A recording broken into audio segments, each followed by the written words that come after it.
साथीहरू, हजुरहरूलाई पनि दिउँसो खाजा के खाम हुन्छ त यो पोटेटो स्टिक एकचोटि बनाएर खानुहोस्। यो एकदमै स्वादिष्ट हुन्छ र बनाउन एकदमै सजिलो छ। आउनु सुरु गरौँ है। यहाँ मैले आलुलाई बफ्याएर तासेर मुसेर यसरी प्लेटमा राखेँ। स्वाद अनुसार नुन राखेँ र थोरै बेसार, खुर्सानी धुलो, धनियाँ धुलो र थोरै चाट मसला हालेँ। धनियाँको पत्ता राखेर यसमा हालेँ मकैको पिठो र थोरै चामलको पिठो। यो पिठो राख्दा हाम्रो स्न्याक्स अलिक क्रन्ची हुन्छ र सबै थोकलाई मजाले हातले मुसेँ।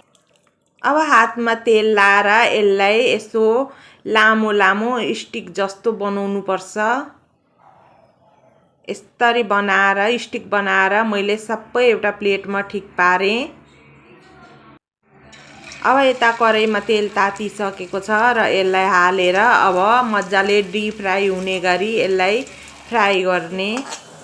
सबै स्न्याक्स फ्राई भइसकेको छ। अब यसलाई प्लेटमा निकाल्ने र टोमेटो सससँग तातो सर्भ गर्ने। रेडी भयो हाम्रो पोटेटो स्न्याक्स।